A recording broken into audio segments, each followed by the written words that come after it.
एक समय की बात है, एक गांव में सफेद साड़ी वाली चुड़ैल का आतंक था। चुड़ैल रात भर गांव में घूमती और गांव का जो भी आदमी उसे दिखाई देता उसे वो घायल कर देती। अरे कोई तो बचाओ, मर गया रे। एक रात हरिया अपने खेत से अपने घर लौट रहा था कि तभी अचानक उसके सामने चुड़ैल आ जाती है। अरे बाप रे, ये चुड़ैल कहाँ से आ गई? आज तो मैं गया काम से।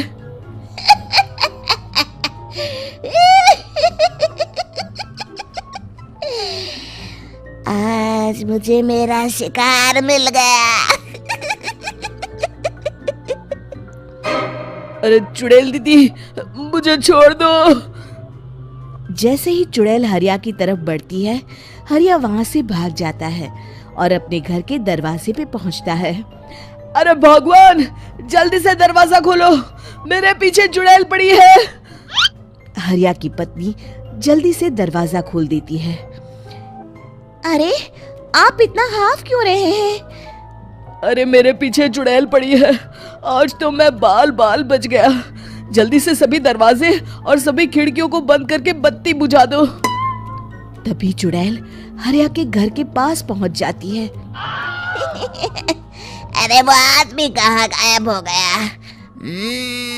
मैं भी देखती हूँ आखिर कब तक बचेगा।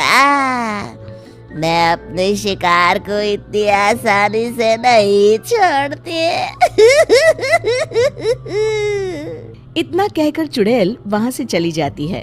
वहीं दूसरी तरफ हरिया और उसकी पत्नी दोनों अपने घर की खिड़की से ये सब देख रहे होते हैं। अरे बाप रे, ये तो बड़ी डरावनी चुड़ैल थी।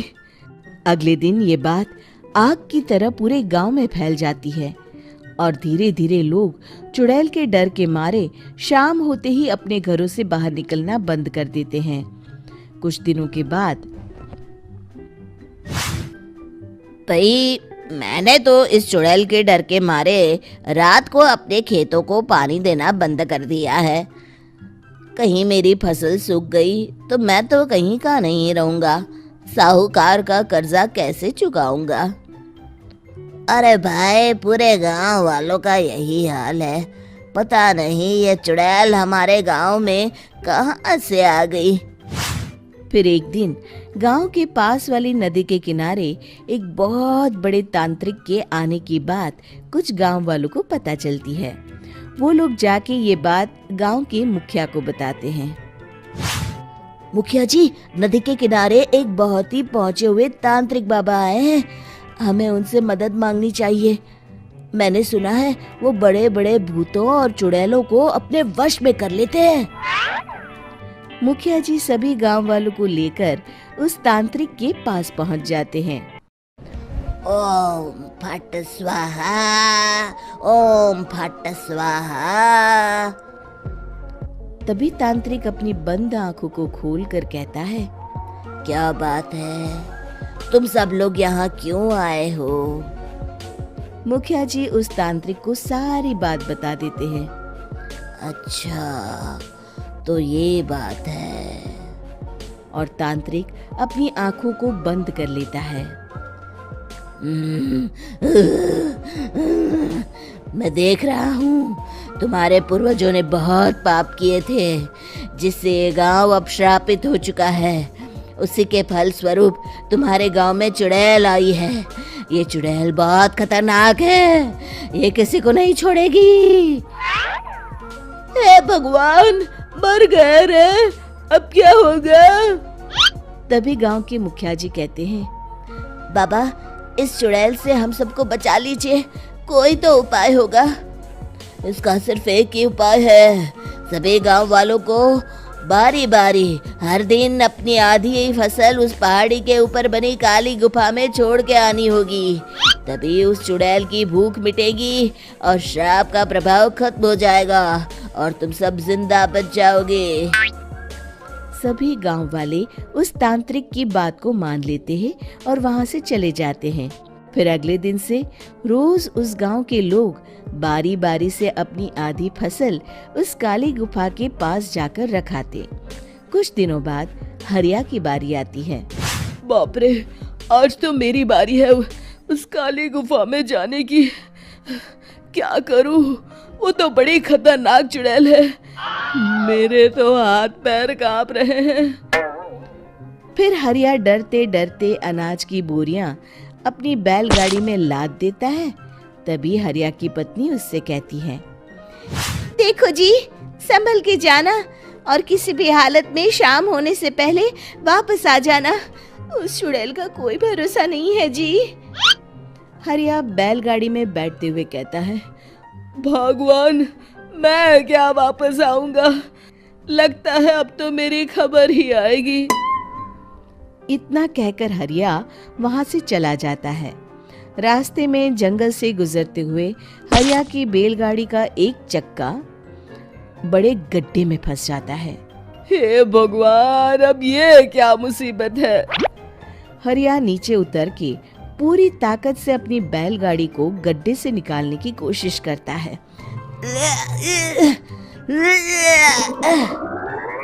बहुत देर मेहनत करने के बाद हरिया की बैलगाड़ी उस गड्ढे से बाहर निकल जाती है। हे भगवान, अब तो शाम होने वाली है। आज तो मैं गया काम से। जैसे तैसे हरिया काली गुफा में पहुंच जाता है। अरे मर गया रे, यहाँ तो चारों तरफ डरावना माहौल है। मैंने यहाँ आने में बहुत देर कर दी, कहीं चुड़ैल नाराज ना हो जाए। हरिया अनाज की बोरियां वहां रख के जैसे ही जाने लगता है, तभी उसे किसी के आने की आवाज सुनाई देती है। हरिया एक कोने में छुपकर अंदर देखने लगता है। चुड़ैल वहां आती है और फिर अपने चेहरे से नकली चुड़ैल का मुखौटा निकाल देती है। हरिया ये देख के हक्का बक्का रह जाता है। तभी चुड़ैल कहती है, भैया यहाँ आना। आज तो बहुत अनाज आया है, इसे मिलाकर अब हमारे पास ढेर सारा अनाज जमा हो गया है। कल ही हम इसे शहर में बेच आएंगे और माला माल हो जाएंगे। तभी अंदर से नदी के किनारे वाला तांत्रिक बाहर आता है। अरे, ये तो तांत्रिक बाबा है। हाँ, अब तो हम दोनों की जिंदगी मजे में कटेगी। गांव वालों को बेवकूफ बनाना इतना भी मुश्किल नहीं था। लोग तो तुम्हें सच में असली चुड़ैल समझते हैं। हाँ, तुमने सही कहा। अब ये गांव वाले चुड़ैल के डर से जिंदगी भर इस काली गुफा में अनाज पहुंचाते रहेंगे। अच्छा, तो ये बात है। ये दोनों पूरे गांव वालों को बेवकूफ बना रहे हैं। अभी जाकर सबको बताता हूँ। हरिया उन दोनों की पूरी बातें सुन लेता है और जल्दी से वापस गांव में आता है। गांव वालों को पूरी बात बता देता है। इससे पहले वो दोनों हमारा अनाज लेकर शहर जाए, हमें उन दोनों को पकड़ना होगा। उधर दूसरी तरफ नकली तांत्रिक और नकली चुड़ैल बनी औरत एक बड़ी गाड़ी में सारा अनाज लाद के वहां से निकलने की तैयारी कर रहे होते हैं। जल्दी करो, इससे पहले हमें कोई देख ले। हमें यहाँ से निकलना होगा। और तभी वो दोनों देखते हैं कि सामने से सभी गांव वाले अपने अपने हाथों में मशाल लेके आ रहे हैं। दोनों बुरी तरह डर जाते हैं। रुक जाओ, तुम दोनों का भांडा फूट चुका है। अरे मर गए रे, ये गांव वाले कहाँ से आ गए? तुमने क्या सोचा इतनी आसानी से यहाँ से निकल जाओगे? ये अनाज हमने अपने खून पसीने से दिन रात खेतों में मेहनत करके उगाया है। दोनों मुखिया जी के पैरों में गिर जाते हैं। हमें माफ कर दीजिए, हम दोनों एक नंबर के कामचोर हैं। बिना मेहनत किए पैसे कमाना चाहते थे। हाँ हाँ, अब हम आगे से मेहनत मजदूरी करके पैसे कमाएंगे। हमें कुछ मत करना, हमें छोड़ दीजिए। इतना कह के दोनों गांव छोड़ के भाग जाते हैं और सभी गांव वाले फिर से खुशी खुशी रहने लगते हैं। शिक्षा, तभी तो कहते हैं कि किसी भी समस्या का समाधान केवल सूझबूझ से ही करना चाहिए और कभी हिम्मत नहीं हारनी चाहिए। दोस्तों, हमें उम्मीद है कि आपको हमारी ये कहानी पसंद आई होगी।